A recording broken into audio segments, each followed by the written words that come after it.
The Indus Water Treaty. The Indus Water Treaty is in the news these days because of the strained relations with Pakistan following attacks on our military establishments in Uri in September 2016. And these attacks have been linked to Pakistan in a definitive manner. As a retaliation, India expressed a strong reactions in the United Nations, and it has gathered much support against the terrorism that has been sponsored by the Pakistan time and again. Further, one of the strategic moves against Pakistan as a matter of foreign policy was to review very old international treaty of Indus Water Treaty, that is regarding the sharing of river waters of Indus with Pakistan. Before analyzing what possible impact the review of this treaty holds to Pakistan, let us understand what is Indus River Treaty, its history, and its various dimensions of the treaty, etc. The Indus Water Treaty is a water distribution treaty between India and Pakistan. It was brokered or arranged by the World Bank. The treaty was signed in Karachi, in Pakistan, in September 1960. Prime Minister of India then, Jawaharlal Nehru, and President of Pakistan, Ayub Khan, signed the treaty.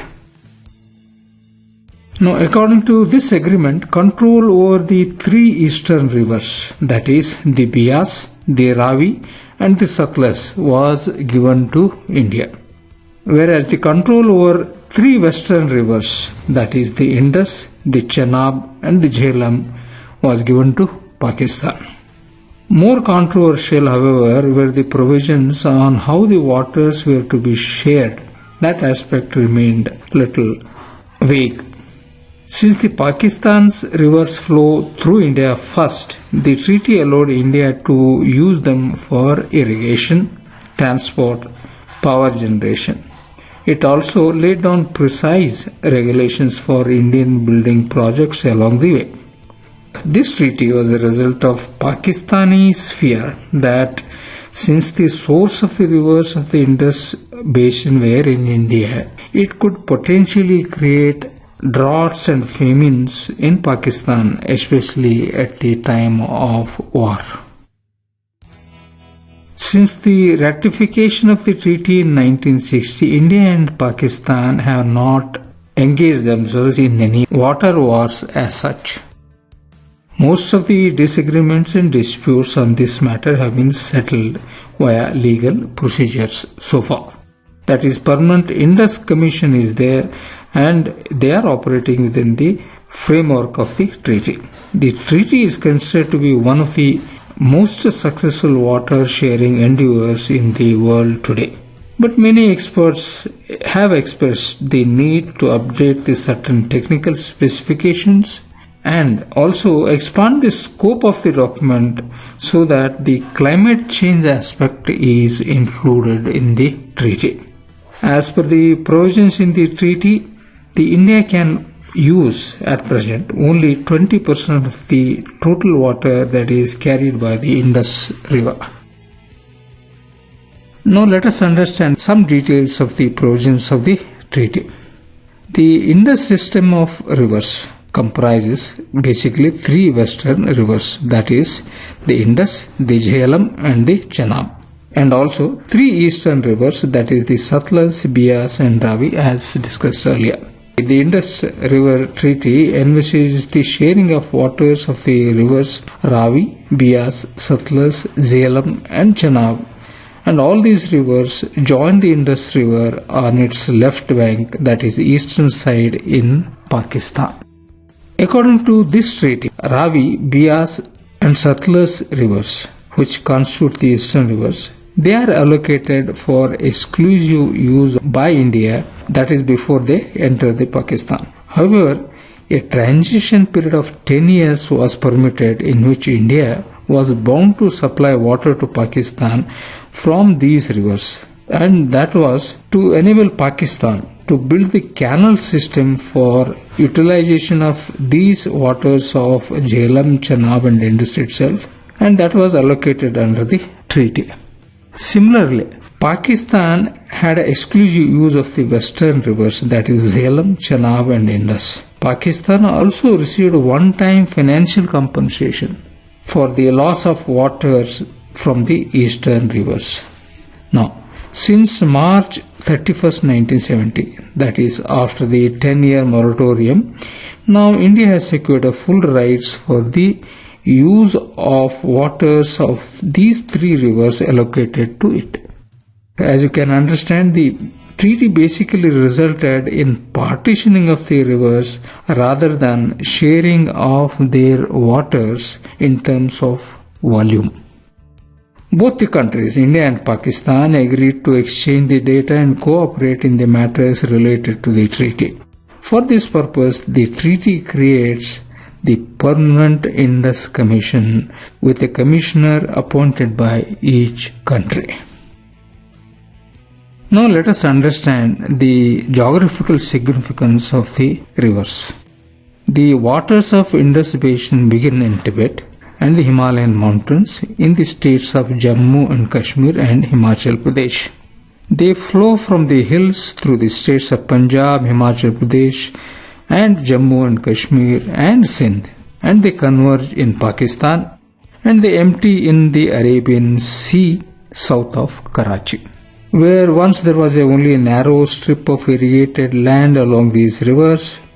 Developments have taken place and they have taken place over the last century, and they have created a large network of canals and storage facilities. They provide water for more than 26 million acres, which happens to be the largest irrigated area of any one river system in the world. Now, the partition of British India created a conflict over the plentiful waters of this Indus Basin.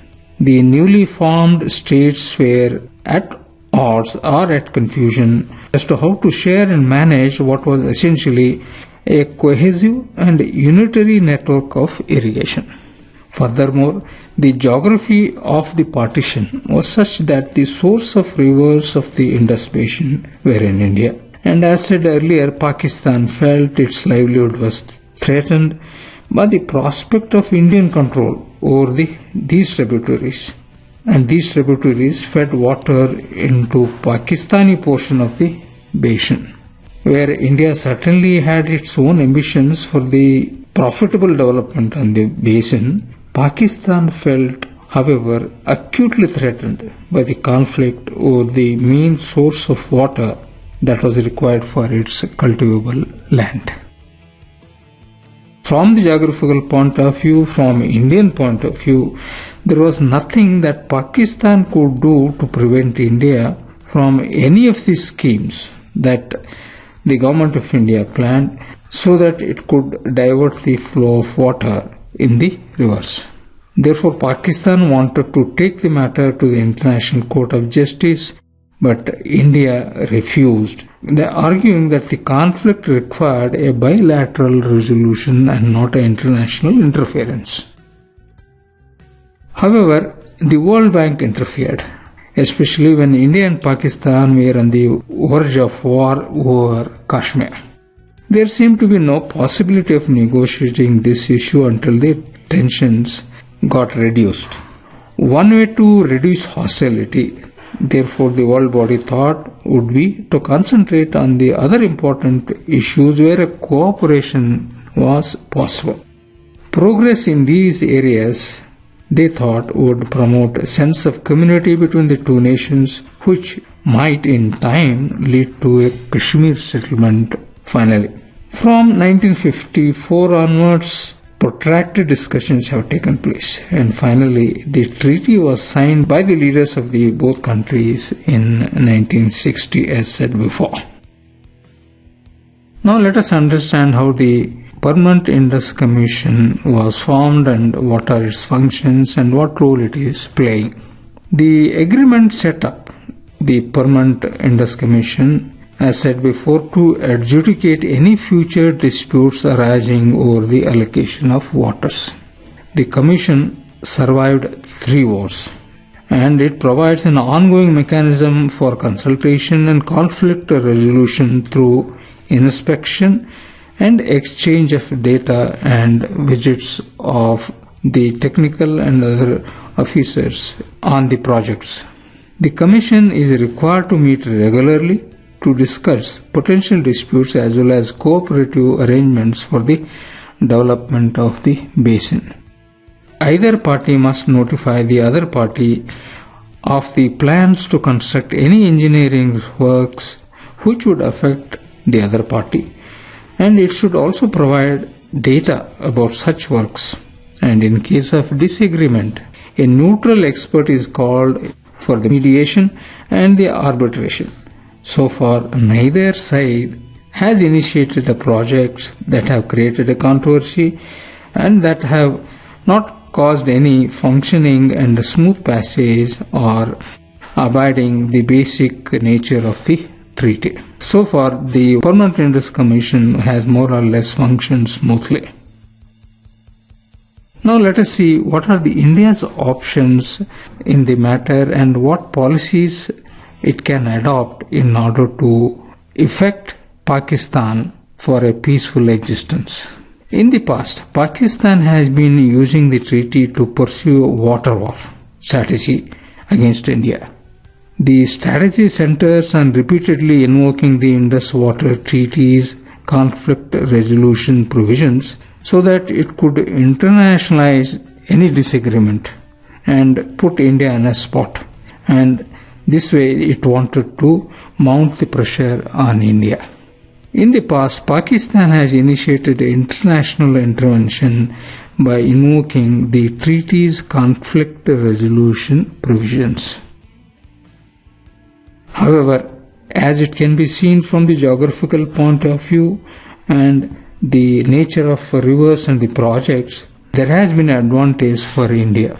As defense analysts have pointed out, the Indus is Pakistan's jugular vein, and India has a control on that.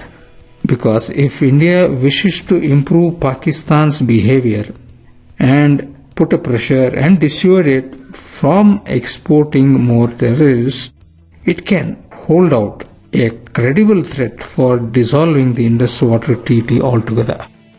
This way, it will threaten Pakistan's right to unimpeded water supply or inflow. It also will make it responsible so that it cannot cause harm to its own agriculture. India can exercise its freedom to link the Chenab, which has the largest transboundary flow, with the Ravi, Beas, Satluj system in order to address water scarcity in its northern areas in the states. This India's move can affect the agreements in the Indus Water River Treaty. Now, India has proposed a water sharing treaty with China also, which is similar to the Indus Water Treaty. In this, China is the upper riparian state, that is the one which is holding the power of the river, and the India is in the lower side. That way, China therefore is at an advantageous position over the river Brahmaputra.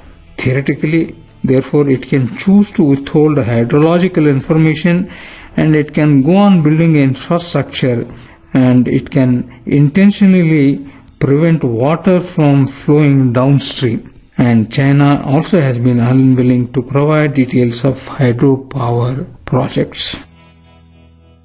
Therefore, India cannot be seen as acting in an unilateral manner in these circumstances.